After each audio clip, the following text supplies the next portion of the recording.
a second. Send a notice out.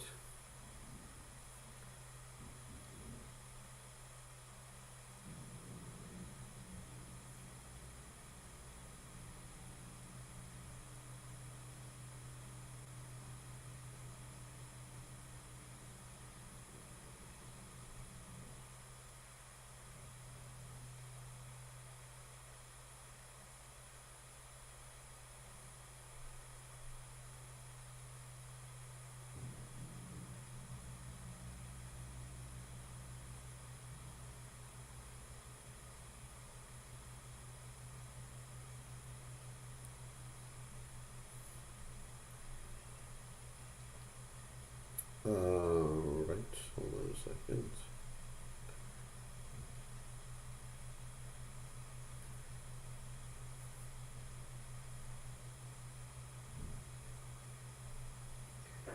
Okay, notice, check.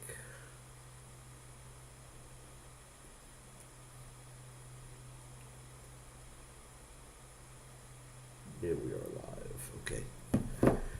Alrighty, I think we're ready to go. Okay, we are ready to roll. Right, I think it's everything. Okay, let me get the guitar. We can chant a little.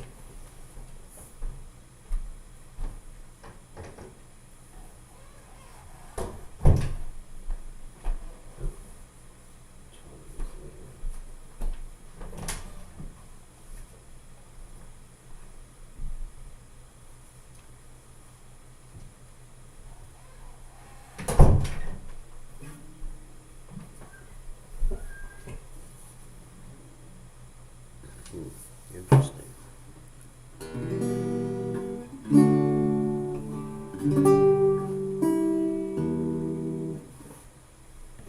One second, the guitar needs tuning, and then we will start.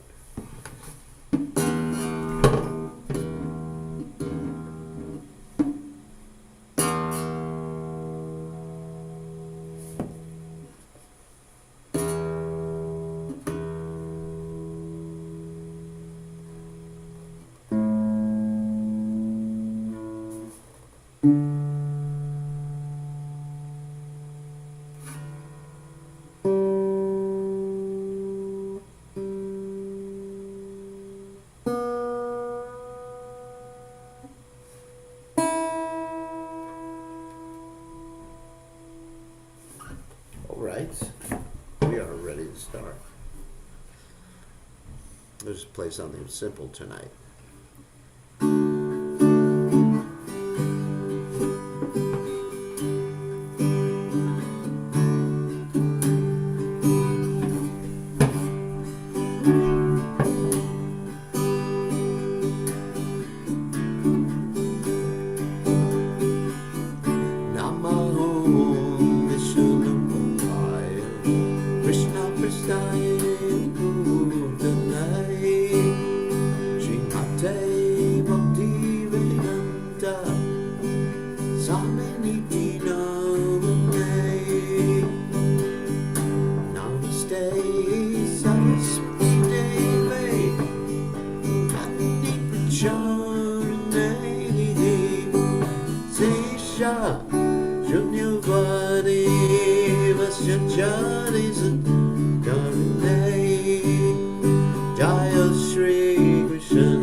Gada Shiva Sadi Gomata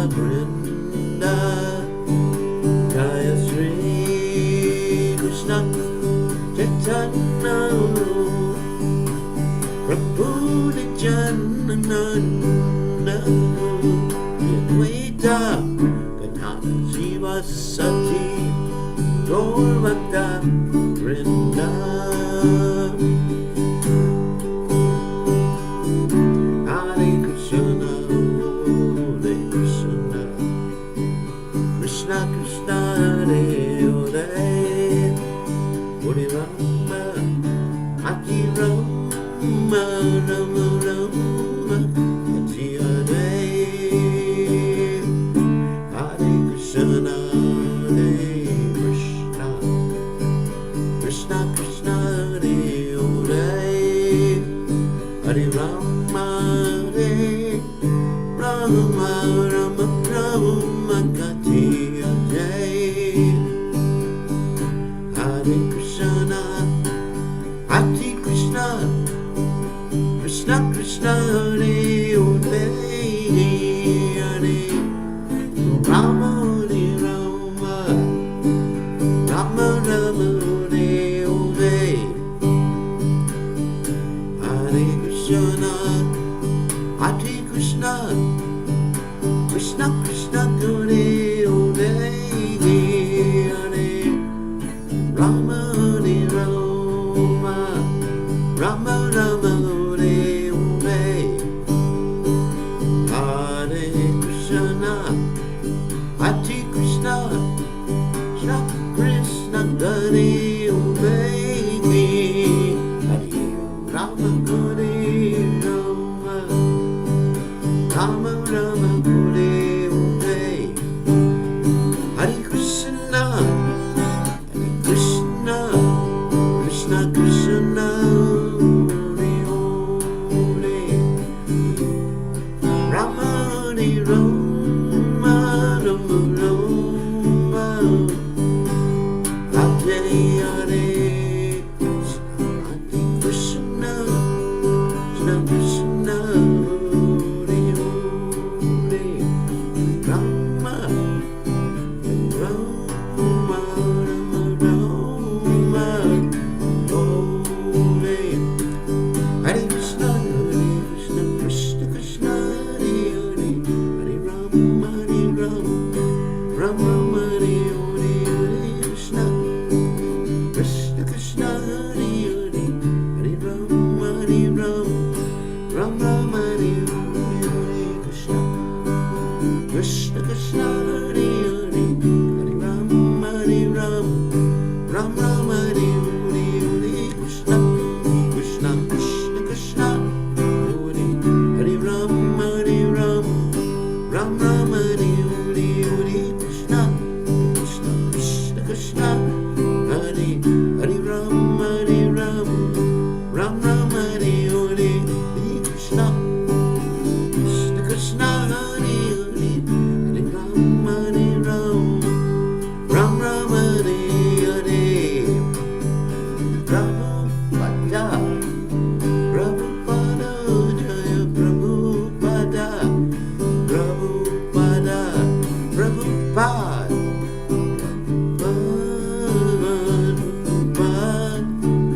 Prabhupada, Jai Gauri, Bodhi Bodhi Hari Bo, Jai Gauri, Bodhi Bo, Hari Bo, Hari Bo, Jai Om Vishnupad, Paramahansa, Parvadacharya, Sutara, Satashi, Shima, His Divine Grace, bkgoswami, Srila Prabhupada Jai, ISKCON Founder Acharya, Srila Prabhupada Ki Jai, Anantakoti, Vaishnava Vrinda Ki Jai, Namacharya, Srila Haridas Thakur Ki Jai, Rem Se Kaho, Sri Krishna Caitanya, Prabhu Nityananda, Shidwaita Gadadhara, Shiva Sadi Gaur, Bhaktivinoda Ki Jai, Shri Shri Radha Krishna Gopinath Sai Kunda, Radhakunda Giri Govardhan Ki Jai, Vrindavanam Ki Jai, Machuranam Ki Jai, Jagadasami Ki Jai, Yamunamaya Ki Jai, Shrimati Tulasi Devi Ki Jai, Samaveda Bhakta Vrinda Ki Jai, Gaur Premananda Hari Hari Bol. All glory is to the assembled devotees. All glory is the assembled devotees. All glory is the assembled devotees. All glory is to Shri Guru and Gauranga. Srila Prabhupada Ki Jai, Gaur Premananda Hari Hari Bol. Om Vishnu Padaya Krishna Prastaya Bhutale Srimati Bhaktivedanta Swami Namade Namaste Saraswati Deve Gauravani Pacharane Nivashesha Shunyavadi Paschatya Dejatarne. So we're going to continue with our study of the Sri Caitanya Caritamrta, and we're on Madhya Lila chapter 22, beginning with text 22, I believe. Okay. So, another point is we want to ask for everybody's prayers. One of my very, very dear disciples, Shama Balava, is still in very critical condition in the ICU in Fiji, in CWM Hospital. So we ask everyone to pray for her. Another one of my disciples is out of the hospital right now. That's Saki. And she's fine. She's getting much better now. So please pray for all these devotees who are in a difficult situation. We ask everyone to pray very intensely because, anyway, they're very dear to Krishna. And we wish to have their association and we wish the best for them. So my dear Krishna, my dear Lord Krishna, my dear Srimati Radharani, please help these devotees, especially Shamba Balava right now. So please, I'm going to be speaking to them later. Okay, so we'll go on. So Om Gana Timidanda Shah Gananjana Shalakyat Chakshur Unmilitam Yena Tasmai Shri Gurave Namaha. I offer my respectful obeisances unto the lotus feet of my dear spiritual master, His Divine Grace A.C. Bhaktivedanta Swami Srila Prabhupada, who so kindly opened my eyes with a torchlight of knowledge while I was blinded in the darkness of ignorancia. So, let's go on to the Sri Caitanya Caritamrta. Jaya Jaya Sri Caitanya Jaya Nityananda Jaya Dvaita Chandra Jaya Gaur Bhatta Vrinda Jaya Jaya Sri Caitanya Jaya Nityananda Jaya Dvaita Chandra Jaya Gaur Bhatta Vrinda. Alright, we're going to have to end exactly on the hour, so we'll keep the questions short tonight because I have another program I got to go to. I was at one program today. Today was completely snowed in, but fortunately there was a devotee with a four-wheel drive vehicle who picked me up. It was actually a four-wheel drive Tesla. He picked me up and drove me to the program, and so I was very happy to have his association and the Devotees Association. So let me just see something. All right. Okay, so let us start. Text 22, and this is also a famous verse. Shreyasitim bhaktim udashyate vibho klishantye kepalabhuda labdiye tesham aso kleshalaya vasishyate nanyanyatastula tushavaghatinam. My dear Lord, devotional service unto you is the only auspicious path. One gives it up simply for speculative knowledge or the understanding that these living beings are spirit souls, and the material world is false. He undergoes a great deal of trouble.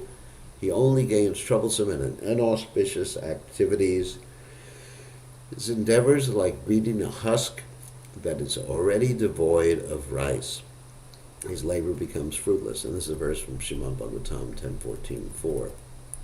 And here's a verse from the Bhagavad Gita. Daivi esha gunamayi Amamayadharachyamaiva Mamaiva Ye Prabhajante Mayam Etam Turantite. Very famous verse. This divine energy of mind, consisting of the three modes of material nature, is difficult to overcome, but those who have surrendered unto me can easily cross beyond it. It's a quotation from Bhagavad Gita 7:14. So, in other words, you can't overcome Krishna's material energy, but Krishna can overcome it for you. And Krishna's material energy becomes your servant when you actually surrender to Krishna. Krishna nichithasa jivata muligela edoshe mayatara kulaya mandila. The living entity is bound, wait a second, around the neck by the chain of Maya because he has forgotten that he is eternally a servant of Krishna. That's why you're chained. Because the definition of Maya is forgetfulness of Krishna. See things as not being connected to Krishna. Tate Krishna Vaje Kari Guru Rasevana Maya Jalala Chute Paya Krishnera Charana. If the conditioned soul engages in the service of the Lord and simultaneously carries out the order of a spiritual master and serves him, he can get out of the clutches of Maya and become eligible for shelter at Krishna's lotus feet. That's all you got to do.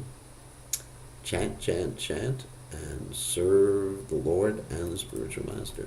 It is a fact that every living entity is eternally a servant of Krishna. This is forgotten due to the influence of Maya, which induces one to believe in material happiness. Being illusioned by Maya, one thinks that material happiness is the only desirable object. This material consciousness is like a chain around the neck of the conditioned soul. As long as he is bound to that conception, he cannot get out of Maya's clutches. However, if by Krishna's mercy he gets in touch with a bona fide spiritual master, abides by his order, or her order, if it's a lady spiritual master, and serves him or her, engaging other conditioned souls in the Lord's service, he then attains liberation and Lord Krishna's shelter. So that's the secret. If by Krishna's mercy one gets in touch with a bona fide spiritual master, not just anybody. Just like we were talking to some people at the university here who consider people to be spiritual masters who are teaching something completely against the Vedas, who are teaching something completely illogical, who, anyway, don't put any restrictions on their disciples. Of course, people like that if you have a guru who doesn't have any restrictions, yattumat tatupat, I'm okay, you're okay, do your own thing. Yeah, if it's good, it feels good, it's good for you. And that, of course, was the philosophy of the generation that I grew up in, the hippie generation. So I'm quite familiar with that philosophy, and it's not attractive to me, of course, but it's attractive to a lot of people. No restrictions. Just be spiritual. Chari varnashrami yadi Krishnamat nahi bhaje swakarma karite se orave parimaje. The followers of the Varnashrama institution accept the regulated principles of the four social orders, Brahman, Kshatriya, Vaishya, Shudra, and the four spiritual orders, Brahmacharya, Grahastha, Vanvasa, and Sannyasa. However, if one carries out the regulated principles of these orders but does not render transcendental service to Krishna, he falls into a hellish condition of material life. In other words, you have to take up devotional service to Krishna. Otherwise, it's just doing things externally. There's no value. There's no value to it because it is temporary. Something is temporary, according to the Bhagavad Gita, is unreal. Unreal in the sense that it's temporary. I mean, I'll give you an example. Just like recently, I think I gave this example before. Just like recently, I had to go to my mother's house to get the pictures that were left over, pictures of my body when I was a little baby. And so I, got the pictures of my body. Pictures of my body, that's interesting. Pictures of my body, and I brought them home and I showed them to the devotees. Here is me. What happened to you? And here's your mother. Oh, she's a very beautiful young lady. But where's that beautiful young lady now? Think about it. I mean, it really teaches you a good lesson. All these things, gone. Where's that little cute baby? Of course, the baby was in ignorance. But where's that cute little baby? He's finished, not in existence. He didn't exist before. He won't exist again. Of course, the soul is ever existing, obviously. Just like God is eternal, we are eternal. But where is that cute little form that everybody was holding in their hands and is like rockabye Swami on the treetop? So it wasn't Swami at that time. One may Brahman, Kshatriya, Vaishya, or Shudra, or one may perfectly follow the spiritual principles of Brahmacharya, Grahastha, Vanapasta, and Sannyas, but ultimately one falls down into a hellish condition unless one becomes a devotee. Without developing one's dormant Krishna consciousness, one cannot be factually elevated. The regulated principles of Varnashram Dharma in themselves are insufficient for attainment of the highest perfection. That is confirmed in the following two quotations from Srimad Bhagavatam 11.5, 2-3. So what does Varnashram mean? Again, just to reiterate, Varnashram means Varna, means basically whether your nature is to be an intellectual Brahmin. A Kshatriya means someone who likes not to fight, but to protect others and administrate. That's a Kshatriya. Kshatriya is not necessarily one who likes to fight. A fight could be a Shudra, just like you see in bars. If you've ever seen any of these old movies, the people go to bars and then they just get into fights when they get drunk. That doesn't mean they're Kshatriyas. And then someone who likes to make money, and someone who likes to take care of cows. That is a Vaishya. And someone who likes artistic things, that's a Shudra. And so that's Varna. People like to do certain things and they really get into it and really become absorbed in it. That's their Varna. That's easy to figure out what your Varna is. What you like to do, what you can do all day long. And ashram basically means whether you're married or not. Basically, in the beginning stage of not being married, you're a student. Because nowadays the students are not brahmacharis or brahmacharinis. They're Rihamaitis or whatever. Not even Rihamaitis. They're just like PIGS. If you don't know what that is, don't ask me. So then, it means that either you're a student and then you grow up a little bit and you get married. One may say, why are you married? Why should one get married? Well, the reason one should get married is because people need commitments in life.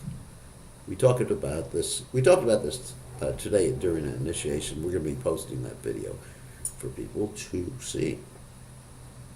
So that's ashram, married, and then one's retired.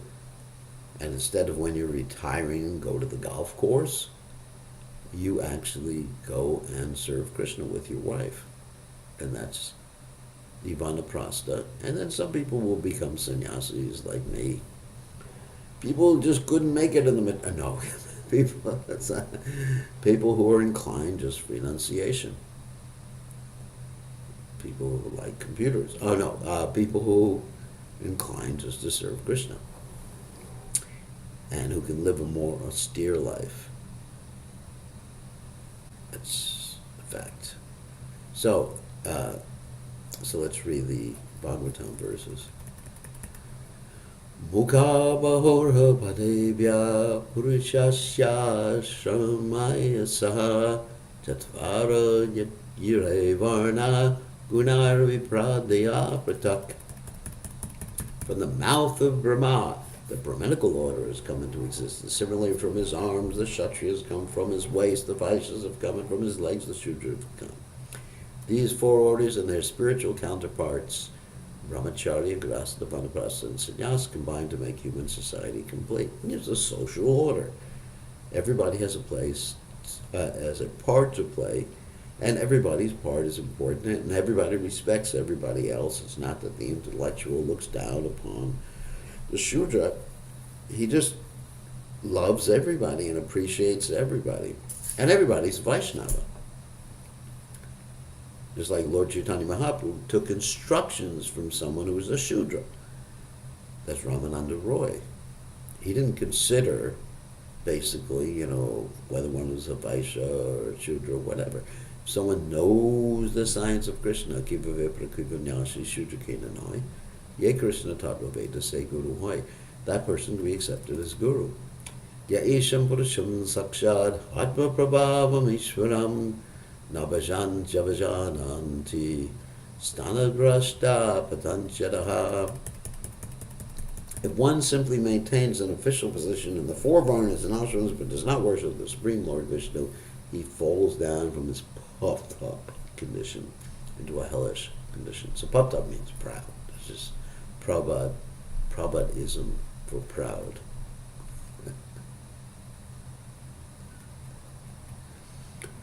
Jnani Jivan Mukta Dasha Painu Kari Mane Vastuta Buddhi Shudanahe Krishna Bhakti Vinay. There are many philosophical speculators, jnanis, belonging to the Mayavadi school, consider themselves liberated and call themselves Narayan. But their intelligence is not purified unless they engage in Krishna's service. So in other words, they think they're God. Narayana means the resting place for all living entities. And here's another famous verse from the Srimad Bhagavatam. Ye de Ravanyaksha Vimuktamaninas Tvayastabhava Navashuddha Buddhaya Aruya Kritrena Param Padam Tada Patanjito Natrita Yushmabang Rayaha. This is about Mayavadis who fall down after they reach Brahman. O lotus-eyed one, those who think they are liberated in this life, that's vimukta manina, that means only in their minds, but do not render devotional service to you, must be of impure intelligence. That's called afashuddha buddhya. Although they accept severe austerities and penances and rise to the spiritual position, to impersonal Brahman realization, they fall down again because they neglect to worship your lotus feet. Very famous verse from Srimad Bhagavatam 10.2.32. Krishna Suya Sama, this is a beautiful verse. Maya Hayan Lakara, Yahan Krishna Tahan Nahi, Mayara Harikara is a definition of Maya from a very functional platform. Krishna is compared to the sunshine, and Maya is compared to darkness. Whatever there is sunshine, there cannot be darkness. And as soon as one takes to Krishna consciousness, the darkness of illusion, the influence of external energy, will immediately vanquish or vanish. So that's the point. What is Maya? The absence of Krishna. What is darkness? The absence of light. Simply said, darkness has no independent existence. Right? It's not dark. Turn on the dark bulb. I mean, I know you got black light, but that black light means something different. It's not darkness. So you can't say turn on the darkness. I mean, you can put a curtain down so it becomes dark, but you're just blocking the sun. There's no positive definition or positive aspect of darkness. It's just the absence of light, right? And if there's light there can't be darkness except in these shadows. In the Srimad Bhagavatam, this is another verse I often quote. 2.9.34, it's one of the Chatushloki verses, one of the four primary verses of the Bhagavatam. Riteratam napatiyeta natviyeta chatmani tadvidyadatmano mayam yata vasho yata tamaha. What appears to be truth without me is certainly my illusory energy, for nothing can exist without me. It is like a reflection of real light in the shadows, for in the light there are neither shadows nor reflections. In other words, If something appears to be truth and you don't see Krishna's connection, you're an illusion, you're in Maya. Wherever there is light, there cannot be darkness. When a living entity becomes Krishna conscious, he is immediately relieved of all material lusty desires. Lusty desires and greed are associated with rajas, that means passion, and tamas, means ignorance, passion and darkness. When one becomes Krishna conscious, the modes of passion and darkness immediately vanish, and then the mode of goodness, sattva gun, remains. When one is situated in the mode of goodness, he can make spiritual advancement and understand things clearly. This position is not possible for everyone. When a person is Krishna conscious, he continuously hears about Krishna, thinks about him, worships him, and serves him as a devotee. If he remains in Krishna consciousness in this way, the darkness of Maya will not be able to touch him. So if one remains in Krishna consciousness, Maya is not going to be able to influence you. You may see Maya, but you will be able to control yourself because you know Krishna is the master, Ekala Ishvara Krishna. My real self-interest is to serve Krishna and to please Krishna. That will make me happy because I'm his part and parcel. Very, very interesting. Vilajhamanyayasya statumiksha pate muya vimohita vikatante mahamiti dorhiyaha. The external energy of Krishna, known as Maya, is always ashamed to stand in front of Krishna, just like darkness is ashamed to remain before sunshine. However, that Maya bewilders unfortunate people who have no intelligence. Thus they simply boast that this material world is theirs and that they are its enjoyers. Pretty stupid. The entire world is bewildered because people are thinking, this is my land, this is your land. From California to the New York Island, like that song goes. This land is meant for you and me. There's a whole song like that. This land is your land, this land is my land. From California to the New York Island. This land is meant for you and me. No. America's mine. India's mine. Not knowing the real value of life, people think that the material body and the land where it is produced are all in all. This is the basic principle behind nationalism, socialism, and communism. Such thinking, which simply bewilders the living being, is nothing but rascalism. Prabhupada is here really direct. It is all due to the darkness of Maya, the false identification as something belongs to us, or we are the body, or we are the enjoyer. I and mine. Those are the two divisions of Maya. I and mine. But as soon as one becomes Krishna conscious, he immediately is relieved from all such misconceptions. This verse is quoted from the Srimad Bhagavatam 2.5.13. There's also another appropriate verse in Srimad Bhagavatam 2.7.47. Shasvat prasantam abhayam pratibodhamatram shudam shamama sad asata paramatma tattvam swogdo no yatra urukara karavan navsankara kavan kritarto maya paraichabi mukhe chavila jamana thodvai padam bhagavata paramasya pumso prameti advidur ajashra sukham vishokam. What is realized is the absolute Brahman is full of unlimited bliss without grief. That is certainly the ultimate phase of the supreme enjoy, the Supreme Personality of Godhead. He is eternally devoid of all disturbances, completely conscious as opposed to matter, uncontaminated without distinctions. He is the principal, primeval cause of all causes and effects, in whom there is no sacrifice for fruit of activities, and whom the illusory energy does not stand. In other words, where there's Krishna, there's no illusion or no Maya.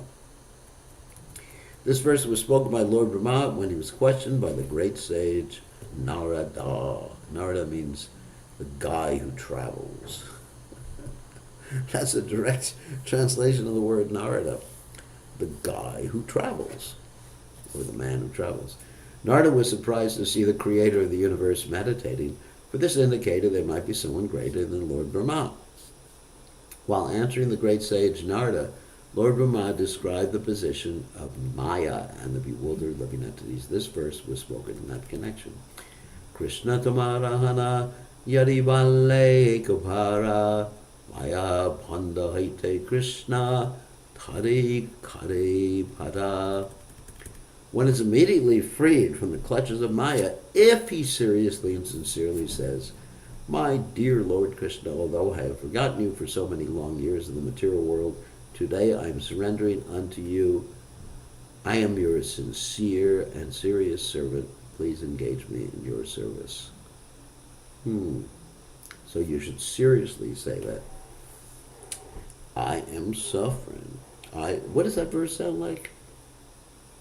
Ainananda tanuja kinkaram patitam mam vishame bhamambuddha kripaya padapanga kripaya padapanga sadrasham. Anyway, Ainanda tanuja kinkaram patitam mam vishame bhamambuddha kripaya padapanga stita dule sadrasam vachintaya.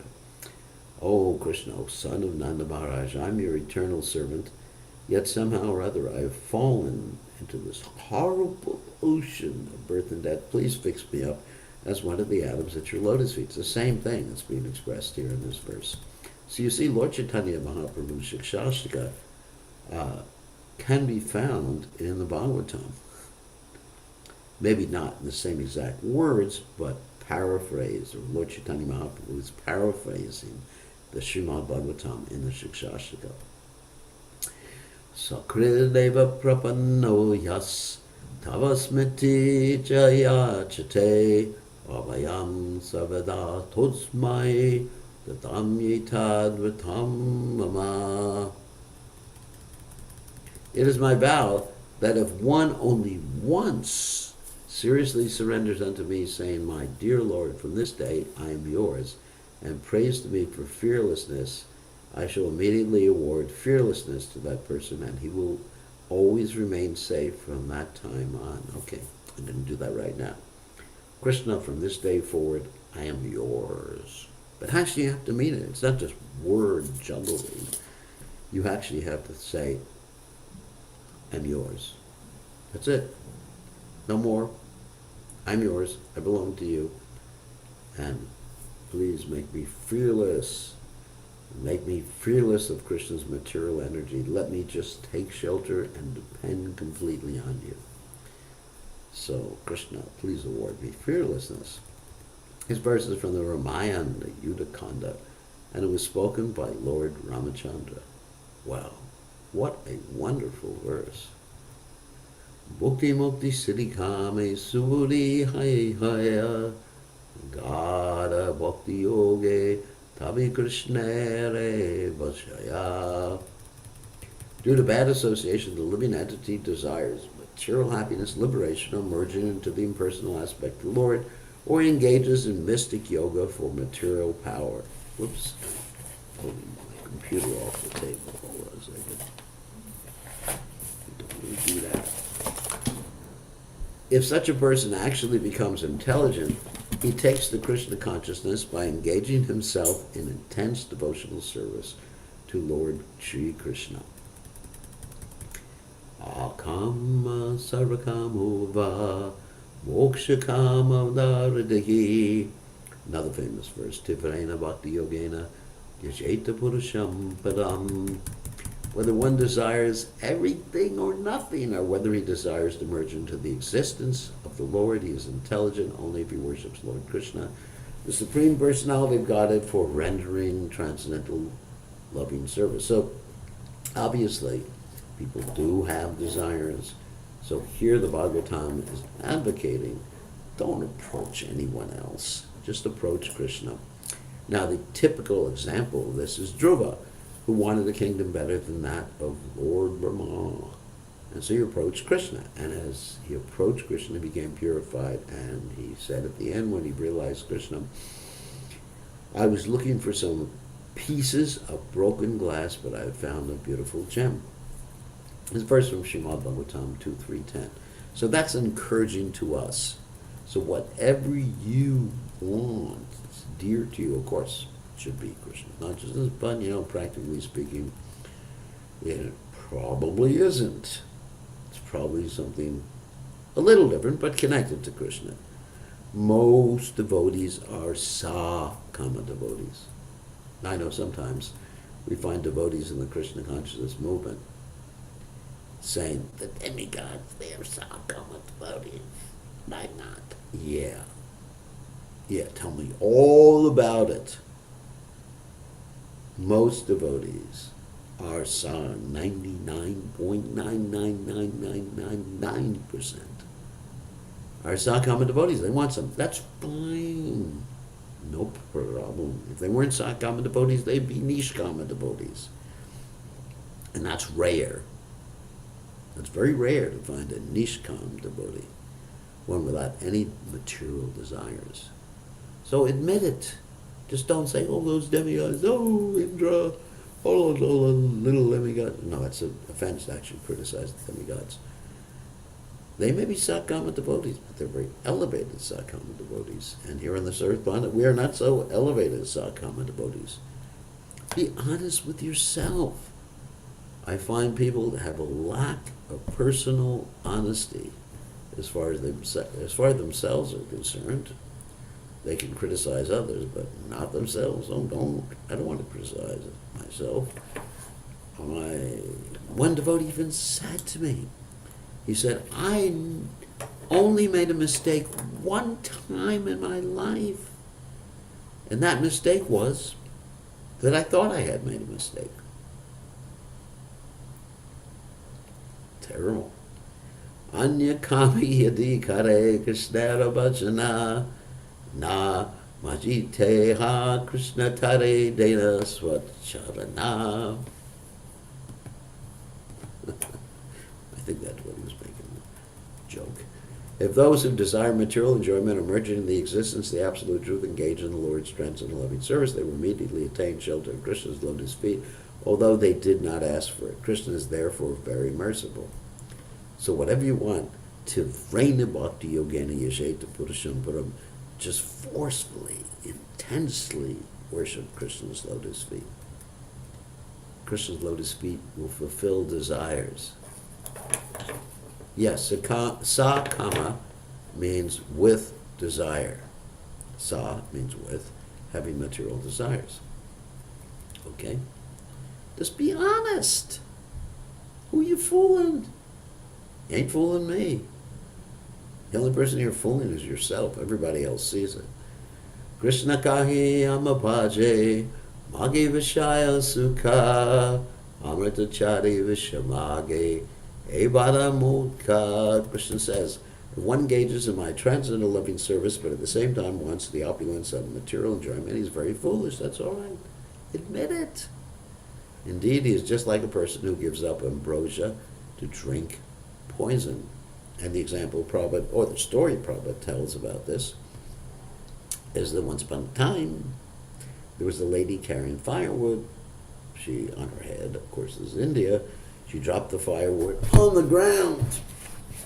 She dropped the firewood on the ground, and she prayed to Krishna, my dear Krishna, please appear before me. Krishna appeared before her, and he said, my dear devotee, what do you want? She said, pick up the wood and put it on my head again. Pretty foolish. I mean, if you actually had Krishna in front of you, you would never have to pick up wood and put it on your head anymore.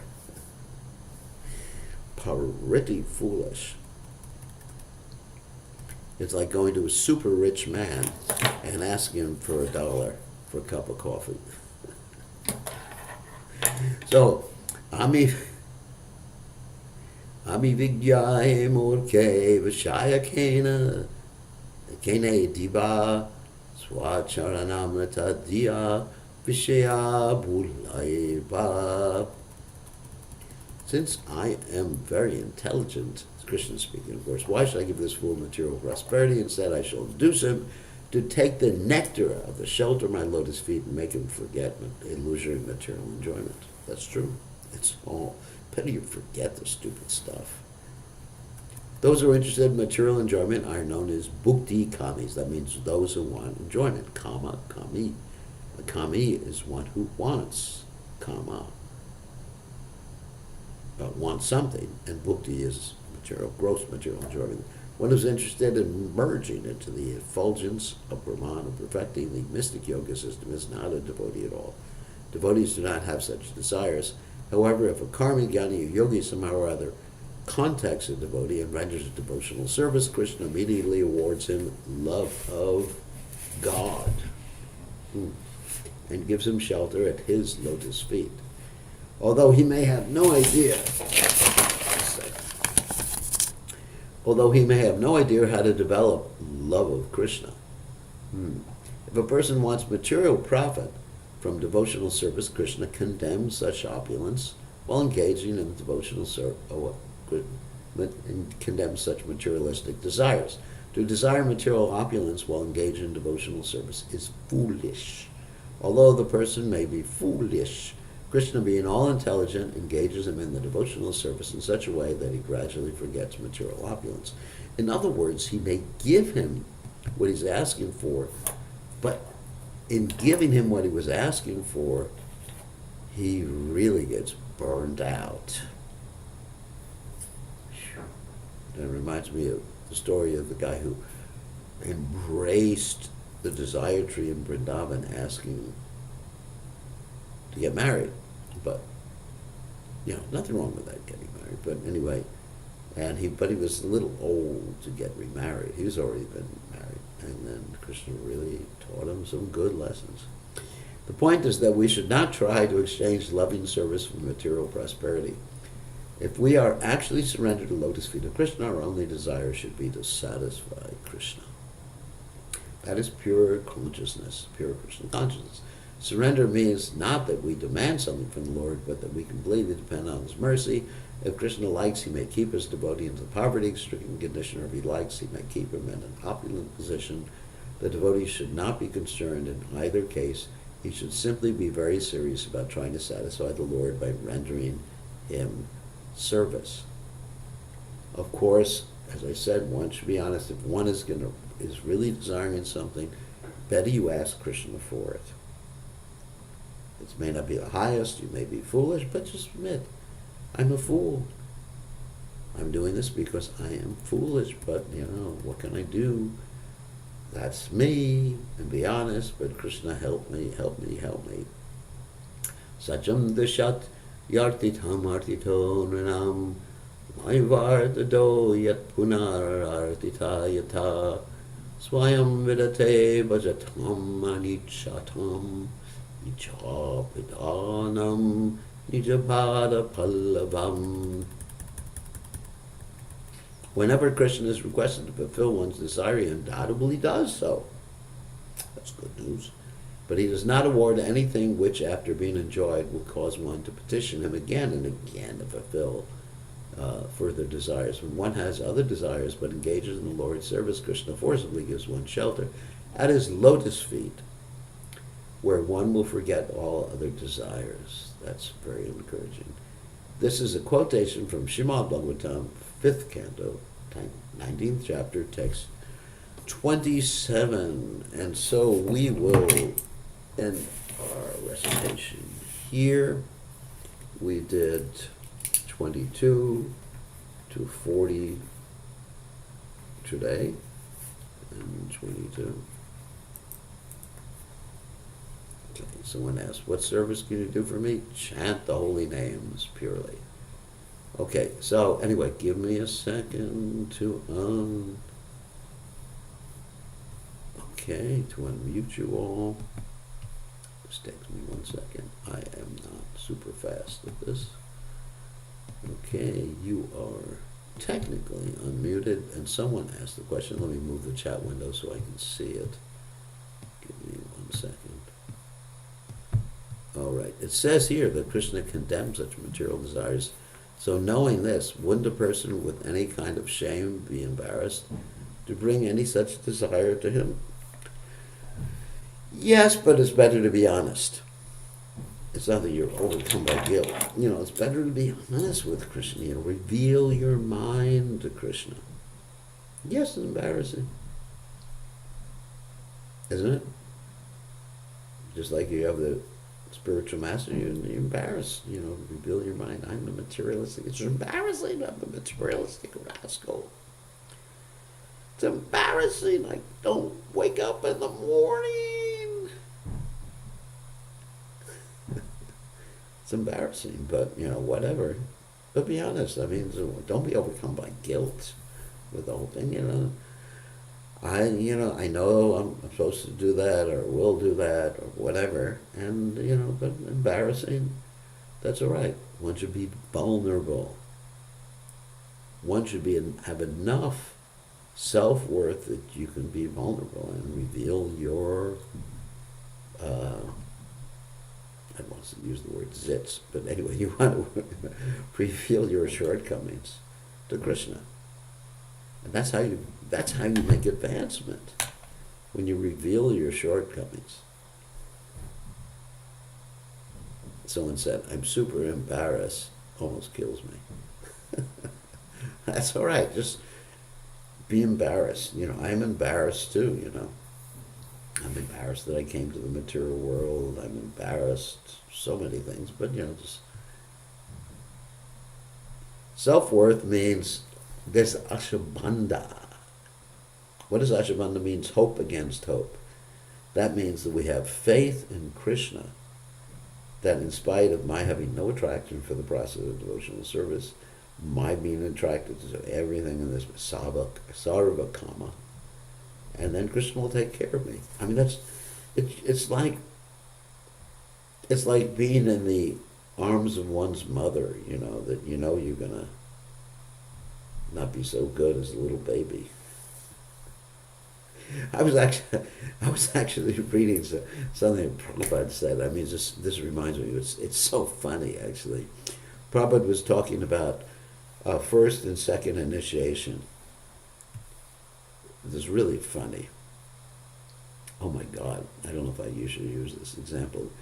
Prabhupada was talking about how first initiation is very lenient. We should be very, very, very lenient with first initiation. And second initiation, we should be.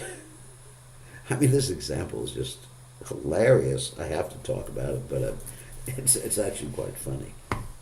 And he said, first initiation should be very lenient. You're like a little baby, obviously a little baby, and oh my God, I hate to mention this. And a little baby, if a baby passes stool on a mother, then it's not so unusual. But he said second initiation is like when you're 10 years old. So if you pass stool on your mother, that is very bad. So probably was talking, like the spiritual master. If you deviate after first initiation, it's bad, but whatever. But when you're 10 years old, you got trouble, buddy. So, anyway, take that for whatever it means. I think you understand what it means. Okay, so anyway, so there's more questions in the little chatty window. Hold on a second, let me just pull up the questions. Please explain the self-worth and vulnerability explained. But even if we didn't reveal our true desire, Krishna knows because of the super soul. But we should reveal so that we are not in denial. So there's a lot of people in denial about their feelings, their needs, who they are. We should be honest. It's a type of a dishonesty to not reveal them because we're in denial. Being in denial is actually a psychological illness. Uh, so, my humble obeisance is, Marge, how do you differentiate between austere devotional service from false ego-driven? Austere service thinks that you want to please Krishna, but subconsciously pleasing yourself. That's why it requires to be introspective, to really be aware and to be honest with one's motives. I think that's really important. One of the most important things that I found in devotional service is to be just honest with yourself. And why am I doing what I'm doing? And we often lie to ourselves and lie to Krishna, thinking that I'm doing what I'm doing to please Krishna and I want to be Krishna conscious. No. I mean, sometimes you are doing what you're doing to want to be Krishna conscious. That is a fact. But the differentiation comes from introspection, honesty, and having enough faith in Krishna to face yourself.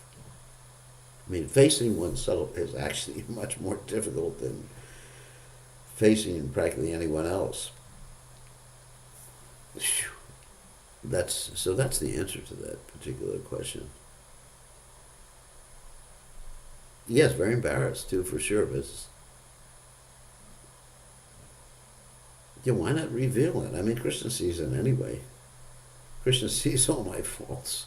So why not just whatever, You don't have to reveal it on the internet.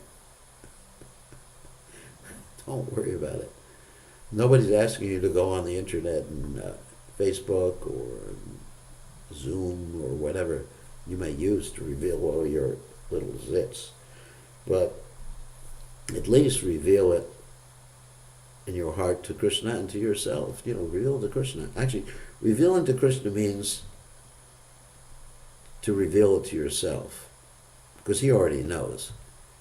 And here, someone asked a question: Can one just be silent and honest? Just like you said, all our narthas are visible to every. You don't need to make a public display of your narthas. That's not what I'm saying. Just be aware of your motivations. Oh my God, thank you.